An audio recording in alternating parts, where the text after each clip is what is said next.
যত আবদার যেন ওর মায়ের কাছে। সকালে ঘুম থেকে উঠে 1 ঘন্টা যায় ওর পেছনে, পটি করানো, তারপর খাবার তৈরি করে খাইয়ে দাইয়ে ফ্রেশ করিয়ে একটু যেই ফ্রি হয়ে বাড়ির কাজে হাত লাগিয়েছি তখনই ওর আবদার শুরু হয়ে গেছে আমাকে লাউ পচা নিতে হবে। আর এদিকে আমি ওকে কাঁধে নিয়ে এগিয়ে ঝাঁট দিতেই পারছি না, আমার কষ্ট হচ্ছে, কিন্তু ও আমাকে কোনো মতেই ছাড়বে না। রোজ দিন এইভাবেই কাজের সময় কোনো না কোনো বায়না করতেই থাকে।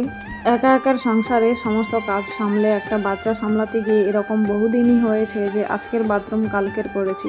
আর এদিকে দেখো, প্রবাসী স্বামীর মন জুগিয়ে না চললে তোমাকে কিন্তু পরকীয়ার স্ট্যাম্প লাগাতে দুবার ভাববে না, কারণ সে সারা জীবন শুধু ইনকামই করে গেছে, সময় দেয়নি, তার কাছে আমাদের সময়ের কোনো মূল্য নেই, তো সে নিজেকে বেশি ভালোবাসে। এদিকে দেখো তো বাবু কীরকম ল্যাদ খেয়ে আমার কাঁধের ওপর লাউ পচা হয়ে পড়ে আছে, আর আমি ওকে সকালে এইভাবেই নিয়ে কিন্তু ঘরদর পুরো ঝাড় দিয়েছি।